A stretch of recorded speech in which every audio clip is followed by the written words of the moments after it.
Hello everyone, and welcome to this audio podcast in this series, the SZ Loci Equinox. This is an RPSG and KDARs collaborative along with a ZtormLabostix production, and this is an audio podcast as part of the ballistics edition. And this audio podcast will be around vesicoureteral reflux, and this is the scientist. So, vesicoureteral reflux, or VUR, it generally is a retrograde flow of whether it's urine from the bladder into and through the ureters, and toward the renal tubules, as part of the renal tubules, and secondary to where there's a dysfunctional vesicoureteral junction. It is generally an anatomical issue, and or sort of a functional dysfunctional disorder. Serious consequences that can occur as a basis of VUR are renal scarring, and also where there can also be renal damage or renal failure. VUR is historically, or at least in the literature, has been documented as quite common in paediatrics, in pediatrics and young people, and VUR can be isolated, identified and referred to as primary reflux, or associated with sort of bladder or urological abnormalities such as posterior urethral valves, or urethrocelli, which are referred to as secondary, or where there's secondary reflux.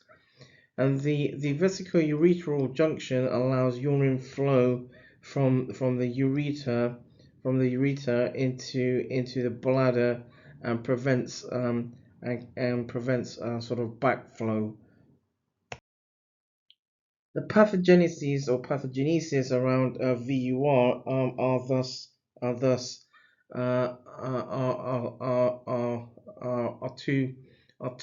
are twofold, and thus there's primary and there's secondary.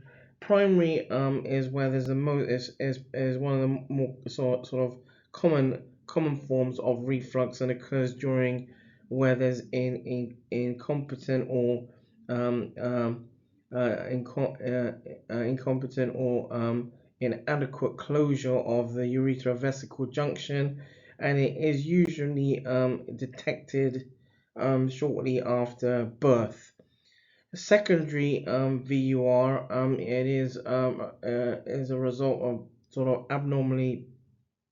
abnormal high pressure in and around the bladder, that results in failure of the closure of the vesicoureteral junction during bladder or urological contraction, and it is usually associated with anatomical where there's an anatomical basis. So, for example, posterior urethral valves, or functional bladder, or where there's a functional bladder obstruction. Here, I thought I provide a sort of a basis around VUR sort of grading, and there's five sort of grades, five sort of gradings, forms of grading, and basically grade 1, for example, is where the reflux generally does not reach sort of the sort of renal, around the renal pelvis or renal pelvis area. However, there are varying sort of degrees of urethral dilatation, And then grades 2 to 5 generally are where there's a basis around sort of mild to mild to moderate to a sort of severe sort of deformities around the ureters and where the renal parenchymal is also affected. The etiology around VUR is where due to sort of congenital anomalies, congenital sort of abnormalities or where there's congenital anomalous development of the uretero-vesical junction. The etiology around the renal parenchymal again is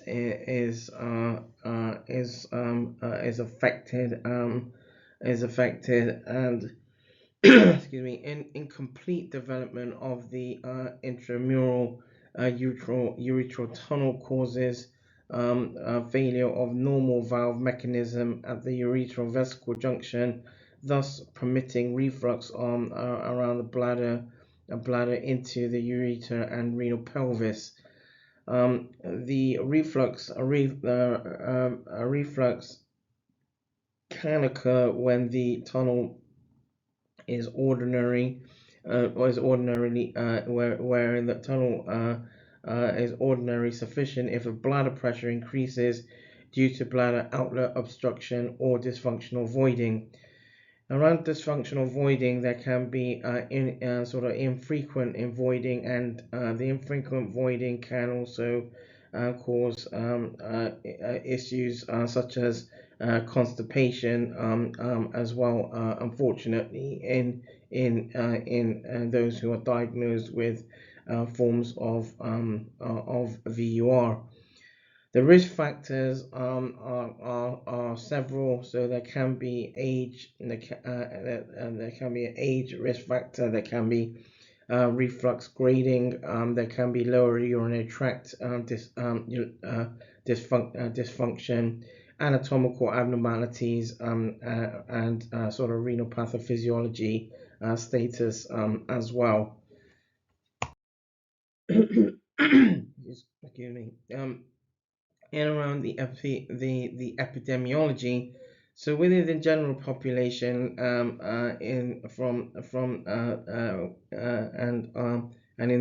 sort of in the literature, VUR has been highlighted as being sort of presented in 1 to 2% of all paediatrics or children. There are racial and gender differences as well. The incidence of VUR in black children, for example, is 1 in 3 to Caucasian or white children. Boys are more likely to have VUR than girls or than females, and familiar sort of relationship where there's 80% of prevalence between identical twins and 35% in non-identical or fraternal twins, and siblings of children with VUR in sort of a documented works had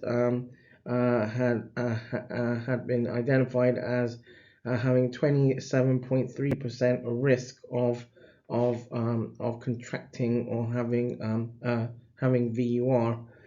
The incidence of VUR is higher amongst children or pediatrics, for example, who where UTI, urinary tract infection is evident as well.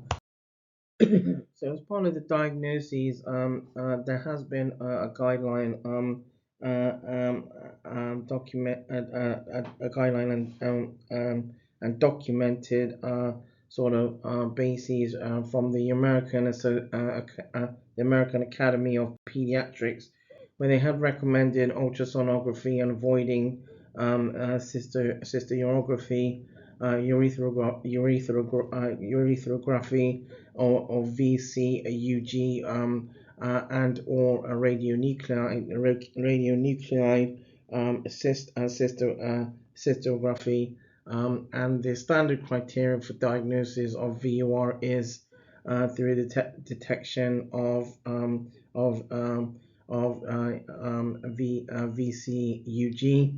Renal and bladder ultrasound, or RBUS, has been evidenced as sort of an ideal screening modality. It's non-invasive, uses no sort of radiation as part of the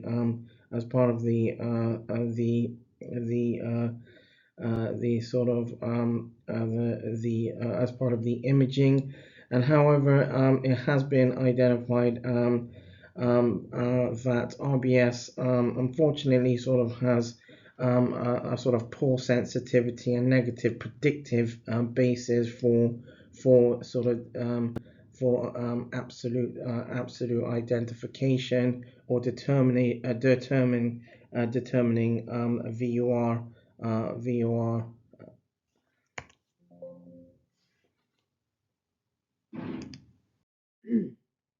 So part of sort of the diagnosis, the diagnostic workup also includes evaluating the presence of urinary tract infection or UTI, renal status, in identifying around the sort of the renal parenchymal, presence of VUR, and again, where there's in context of urinary tract infection, it's as part of the diagnostic workup. It's important to identify the lower sort of lower urinary tract function as well. A basic diagnostic workup can comprise where, for example, there's a medical history, a physical examination where applicable, and including blood pressure, urinalysis, and again, as sort of assessing for proteinuria, and urine culture, a measurement of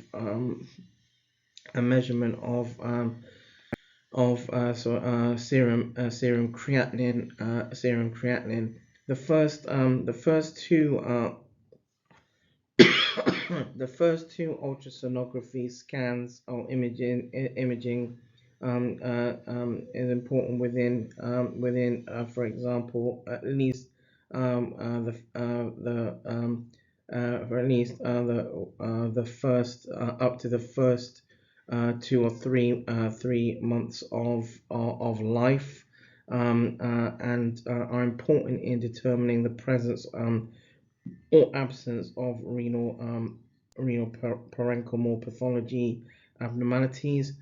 VUR is rare in infants or pediatrics with two or normal successive postnatal ultrasonography investigations. And some of the in line with conservative or sort of non-surgical therapy. The objective around conservative therapy is prevention of primarily around febrile urinary tract infection. The conservative approach also includes sort of waiting,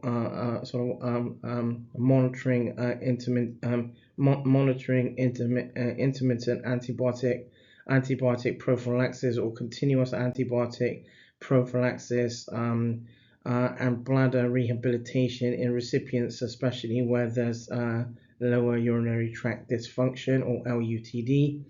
And the follow-up with with imaging investigations is part of the conservative management to monitor sort of spontaneous resolution around renal pathophysiology, and in works and in literature, there's sort of evidence to inform that biannual ultrasonography of urinary tract and annual or less frequent cystography and DMA contrast scanning, DMSA contrast scanning can be helpful. The most frequently used agents for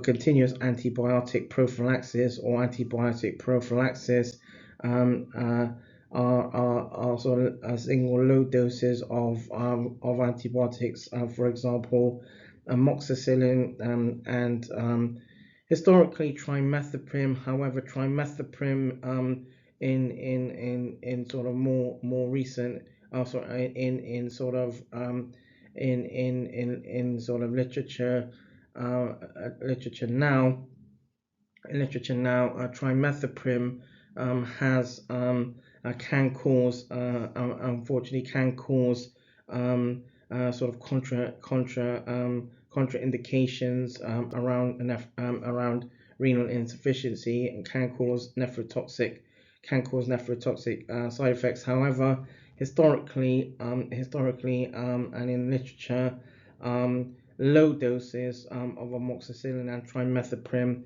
or trimethoprim sulfamethoxazole and or with nitrofurantoin can be used in sort of as part of conservative therapy. In around around treatments, open surgical treatment is also a part of a VUR. So all the techniques focus on generally lengthening the intramural part of the ureter by the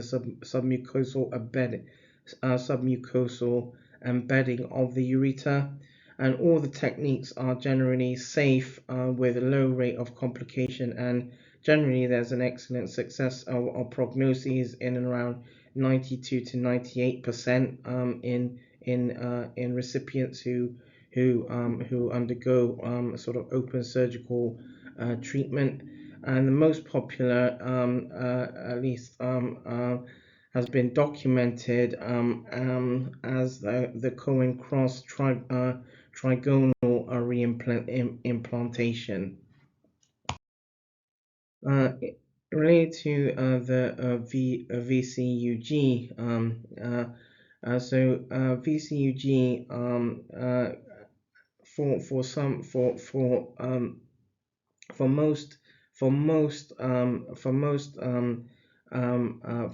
most specialties in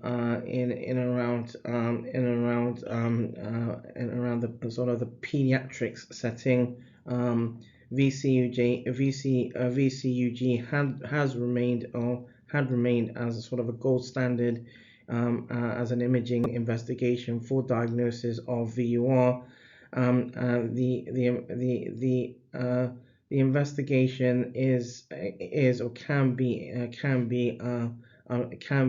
somewhat invasive. There is potential radiation exposure, and the risk of potential iatrogenic UTI with urethra and bladder catheterization.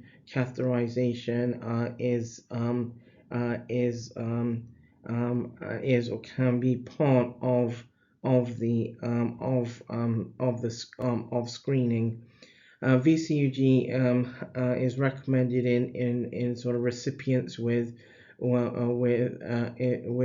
there's ultrasonographic findings of bilateral high-grade hydronephrosis, so where there can be narrowing or obstruction to the urinary tract, and where duplex kidneys with hydronephrosis and urethrocelly and urethral dilatation, alongside where abnormal sort of bladder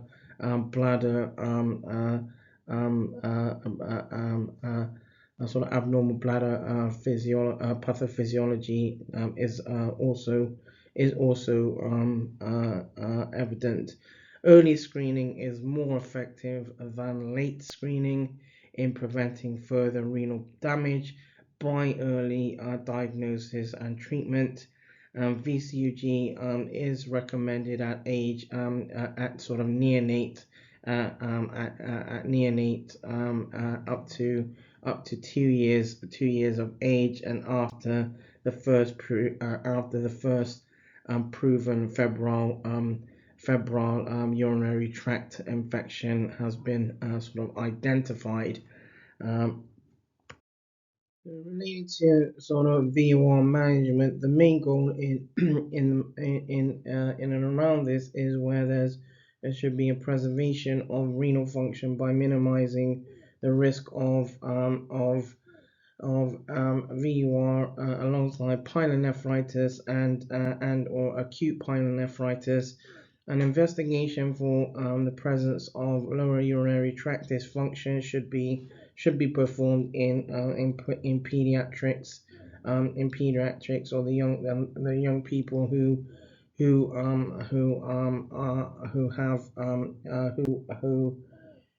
have sort of toilet will have sort of toilet training. And endoscopic treatment is an option for all pediatrics with low grades of reflux. In high risk recipients who may already have sort of renal dysfunction, a sort of a progressive multidisciplinary approach is required, since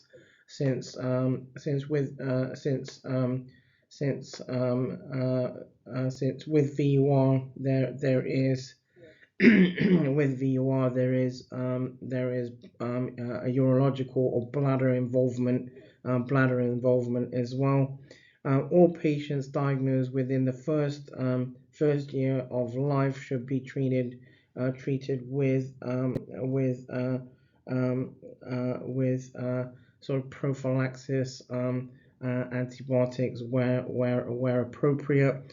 Immediate antibiotic treatment should be initiated for febrile infections and where there's evidence around that.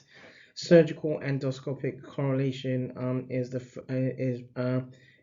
preferred treatment in recipients with with frequent infections, and surgical correction where appropriate is considered in recipients with high-grade reflux, especially where there's high-grade reflux, grade 4 and 5. So summary around this this audio podcast on VUR. is recipients with VUR should be informed that there can be a high probability of VUR in siblings and in offspring. If screening is performed, siblings should be screened by renal ultrasonography. VCUG in literature has been one of the main sort of recommendations, and if there is evidence of renal scarring on ultrasonography, or a history of, and especially of where there's a history of urinary tract infection or UTI. In older and those who are recipients who are toilet trained, for example, there is no added value in screening for VUR.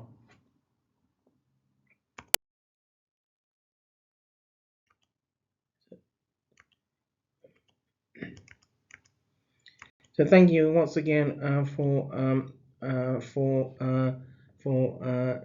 tuning in on this audio podcast around vesicoureteral reflux, or VUR. This has been a ZtormLabostix production, and where there's an RPSG and KDARs collaborative. This has been an audio podcast in the series the SZ loci equinox, and hopefully I catch you all on the next one. Once again, this has been The Scientist. Thank you.